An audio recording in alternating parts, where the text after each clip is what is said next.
Okay. Yeah. So why did you come to South Central? South Central. Well, I kind of end up here. It's like the universe led me here. I was in downtown for a while, and I was looking for another place, and I was on the computer, looked at some places for rent, and I'm going okay, and I didn't really care about what I found. And then one day I just said, let me go look at one of these places. And so more because I was bored. I wasn't anxious. I wasn't like, oh, I need to get a place. I need to get a bigger place or something. And I went to look at this place, and this lady who was the manager, she showed it to me. And they actually said they wanted people 55 years older, like that. But when I showed up, I was older, but I didn't fit the old people's look, and the place I was going to rent, it looked like a convalescent home, and she said, I know a better place that you might like. We have, and she told me the street and stuff, and I said, since I'm out here, I might as well go look at it. But really, I'm not moving to South Central like that. I said, because they made it sound all bad and stuff. And when I came to LA, I just wanted to be in Hollywood, the Hollywood area. That's where I met you, didn't it? Yeah. And that was the only, I figured I'm in Hollywood. If I'm in Hollywood, I can be in movies and get discovered and stuff. Anything outside of Hollywood, I did not want to live. So anyway, I came and looked at this place. And I had it in my mind, I want where the sun rises and sets. I want the sun to be in all the windows. And when I came in here, that's the way it was set up. And inside, it was identical. I want a room, I want a separate kitchen, I want a separate bedroom, because I've been living in a room, like a hotel room, as like a studio for a long time. And so when I came in here, and I was trying to look for excuses not to take this place because of the area. And every time I came up with something, I said, are they going to put a refrigerator in here? And the lady said, oh yeah, we're going to give you new. I was really using that as an excuse to say I didn't like it. And then I said, oh, the utilities probably be, you don't pay no utilities. Oh, she said, oh, but the utilities are going to be really low here, because they paid such and such. And I go, okay. And I realized that this is something bigger than me sent me here. And I couldn't refuse it. So I ended up in South Central, and I was always coming and going. When I walked out the door, I went right. I went still to the stores in Hollywood, and all my stores is in that area. And I just refused to walk in the neighborhood. I just directly to the bus and out. And each day, something will occur, like this place was like a rose. It just kept opening up. And something magical. The people used to live across the hall. The guy said, oh, I'm going to the library. I said, oh, you going downtown to the library? He said, no, the library is only a block away. I said, there's a library a block away. Next thing you know, he told me, it's a food for less, just 4 blocks from here. Everything I needed was right here. Yeah. And then they even built a Whole Foods right downtown. So this place has been a blessing. Yeah. And it has really, the neighbors, first the Spanish people, first people speaking to me. The black people really weren't speaking to me. They probably was talking about me. Oh, okay. Like, look at the queen, this thing, like that. And like people was waiting for me to carry on, like act real gay and stuff. I never did. I always walked out like I was a normal person, and I didn't care nobody to speak to, because I was actually wanted to just be mysterious. Had there been an alleyway in the back that I could have got out and left my building without anybody seeing me, I would have did that.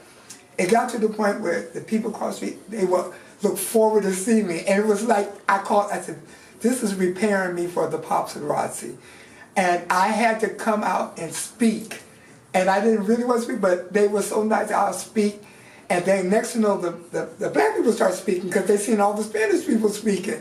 And then they start realizing I was cool. They start giving me gifts, this girl said, "Oh, I got these jewelry. I was giving it, but I know it looked good on you." Matter of fact, I have it on amazing. right now. Yeah. The charm bracelet, and she gave me earrings. And the funny, and then they start giving me clothes. Like the very people who weren't speaking at first, and each item they brought me, I'll come in the house and put it on, and it made me look better than I had ever looked. As if they was telling me, "We see you."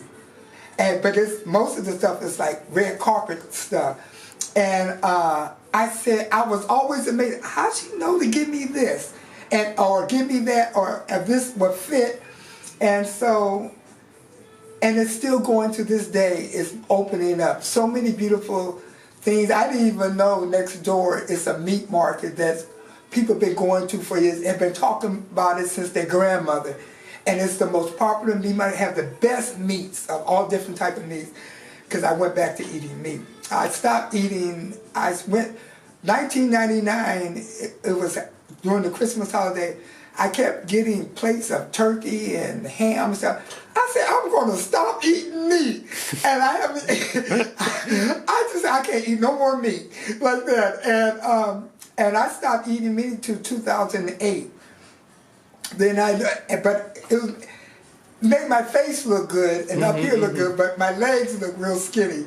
And my knees start being bigger than my legs. And that's how I judge I'm too slim. Because my legs, I always used to get compliments on my legs and stuff. So, yeah, and you need protein, huh? Yeah. You need to replace it by other protein. And so I just went back to maybe eating a hot dog a day. And because I figure hot dogs is grind up with everything. So it don't make no sense going, when people say I don't eat pork or I don't eat fish and stuff, the hot dog had everything in it. I wanted to eat everything but in one bite, like that. And so normally I'll make a hot dog with something before the day is over, just for the fattening. But yeah, so it's a real sense of community here. You feel you're accepted, yeah. Yeah, and it's like a real neighborhood. And it's funny when you told me you wanted to come over, and as I woke up today, I said, "Oh, but I don't want no attention. I don't want no attention drawn to me, no more than I have." And I didn't want no attention to the neighborhood in a way, like it just say if I got famous, people start knowing how to get here and disturb everybody's peace. Because I wanted to just be, everybody still remain the same. Like that, and the people hang out in the street, but now they don't have to be cautious of, oh, the paparazzi or I'm so famous, like that. And so I was going to say to you, oh, don't take no pictures of the address. I don't want nobody to find me on the computer like that. Yeah, sure. You know what I'm saying? Or the street itself, but capture the atmosphere, but not let nobody be able to find how to get here, because everybody's in their own little world and everybody communicate each other, but they really in their house they play their own music. And sometimes I turn all my music off and listen to the music that's coming from everywhere. They have parties, they celebrate everything. That's one thing I realized, that Spanish people celebrate everything. Yeah, they do. I live there, I know. Yeah, they're so appreciative, like about life. And everybody's at the party. The grandmother, the little kids, everybody. And I just I am amazed. Once they have a party, I don't have my music on. And you are invited sometimes now? Yeah, I'm always invited. Oh, well, wonderful. You can come up there, but I don't want to be in. Yeah, sure. You want to be an onlooker. Yeah. I want to stay a little bit and then go in my back. own world. Nobody never been in my place in the neighborhood. One lady bought me a turkey dinner. She just waited to when I was going to walk out the door. So nobody comes knock on my door, nothing. It's like I feel like I'm isolated from the world once I come in here. Yeah. And it's peaceful. And I wanted to be on the second floor. Then I go on the roof and I sunbathe. And the helicopters, I can tell when it's almost like they look forward. They know I'm going to be out there when the sun is up and it's strong. but I always sit up and cross my legs, so you can't see my genitals. So, and I'm always picking at my toes, like leaning. I do it in a way they can't tell if I'm a man or a woman, like that. But I can tell when, and then they get bold and want to go right across the building, like that. And I never give them no attention, so they won't know I know what they're doing, because that will add to it. And so, but probably nobody knows you're on the roof because you're much higher than the rest, eh? Yes. And once I lay down, because the roof has like we call like a fence, you know, it's all around the whole thing. So once I lay down, it blocks the wind, and the only thing I can see is the tallest pine trees that I can see, and I feel like I'm somewhere else. My imagination can really go.